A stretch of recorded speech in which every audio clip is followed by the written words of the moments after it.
How do you test a film camera? Odds are you said, I put a roll of film through it and pray, and you wouldn't be alone in that. I myself have compiled a series of observations over the years of buying thrift store cameras to determine whether they're usable or not. Still, I can't tell you how many times I've come home to find out I bought a dud. I've always wondered what the definitive way to thoroughly test a camera and lens during the golden age was, not only to see if they worked, but how they performed. And recently, I found my answer. Modern Photography magazine did extensive camera and lens testing in their reviews. You'd get charts of shutter performance, lens sharpness, and a whole lot more. And in their June 1984 issue, they published a detailed report of how they accomplished this with an amazing infographic that we are going to dive into today. Welcome to This Old Camera. I'm your host Azriel Knight, and in this episode, we'll take a look at how cameras and lenses were tested in 1984.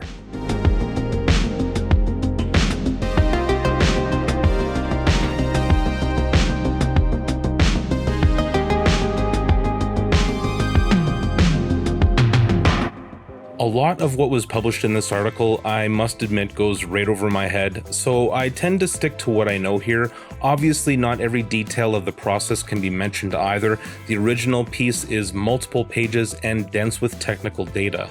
It's also not the only way a camera and lens could be tested at the time, but probably one of the most detailed and best. Modern Photography magazine ran for decades, and in 1984, when this was published, they had been testing cameras for almost 35 years. To date, we have published test data on 473 cameras and 768 accessory lenses alone. These figures don't include the equipment that failed, which would probably double or triple the figures. Our many tests of pre-production samples as well as tests carried out for manufacturers and importers are also extras. Our lab today occupies 2,320 square feet. It is a comprehensive state-of-the-art computerized facility superior to any private independent photographic test lab in the world, dedicated to providing our readers, as well as all levels of the photographic industry, with the most accurate, detailed, easy to assimilate, but meaningful information possible. We have evolved a stringent but practical set of laboratory test standards covering the performance of optical, mechanical, and electronic components and systems.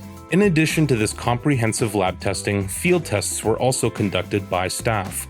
The final result was a well-rounded scientific and practical review of cameras and lenses for the consumer. I can only imagine having a tenth of this in my home. It likely would have saved me a bunch of time and money in failed cameras, unresponsive lenses, and wasted film. Because of this, I was curious how much of this equipment was available to purchase used today, so I made a spreadsheet of all the mentioned equipment and their current pricing if I could find it. It doesn't cover every single piece used, but a solid majority of it. You can find it on my blog at azriel.ca, link in the description. Let's look at some of the highlights of this infographic. Tackling this long room first, there is a lot to unpack. It's also the most complicated technically. This setup does everything from detecting aberrations to analyzing contrast. This gizmo on tracks is a master camera setup, a camera that is used as a control when testing a lens. We use carefully calibrated lab test camera bodies for our lens-only tests, which are recalibrated regularly, says Modern Photography. The track itself is 72 feet long and the camera is positioned depending on the focal length of the lens. Everything is aligned using a laser at the back of the track. Also back here is an HP 9816S desktop computer. At the front are United States Air Force high contrast lens resolving power and linear distortion test targets with photo floods and halogen lamps to illuminate the test board evenly. Our targets have been meticulously reproduced from a glass master target made for Modern by E&LE Gurley Engineering and Scientific Corp., Troy, New York, using the diffusion transfer process. These targets mounted on metallic plates are placed on a large, flat magnetic board at the center,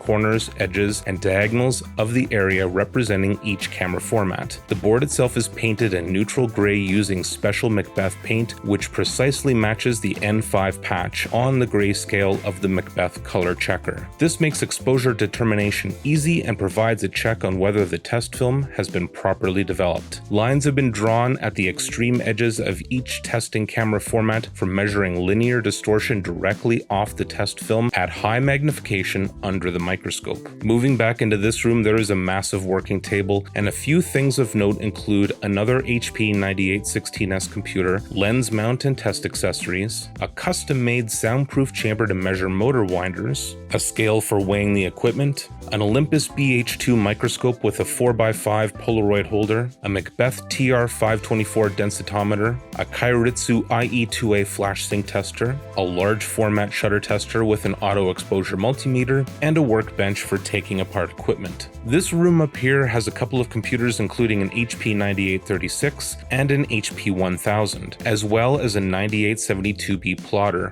plus various photo and computer reference guides. We can also see an office and a storage room. Probably the most recognizable room to all of us here is the dark room, which has a Super Chromega D6 enlarger and a Bessler PM3L color analyzer. There's also a separate finishing room and a test film processing room. Of course, I have not forgotten the most important pieces of equipment, the staff involved in running the lab.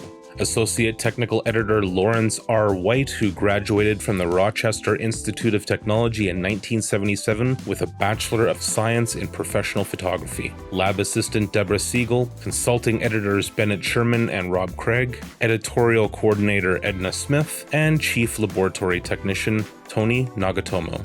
The diagram and intensive review of how a camera or lens is tested from soup to nuts is a fascinating look, not only as a slice of photographic history, but an inspiring example for analog photographers today. Because while you're unlikely to have 2,300 square feet of extra space handy and the means to acquire all of these antiques, it gives a thorough blueprint of what an ideal setup would be. I don't know the copyright situation, so I didn't upload the entire article, but I found someone who already did, and if you want to read the entire piece, I left a link to it along with everything else down below. That's all for now. Thank you for tuning in to another episode of This Old Camera. Any of you who want to show your support can make a one-time PayPal donation, become my patron on Patreon, or buy a print from my website. And until next time, stay classic.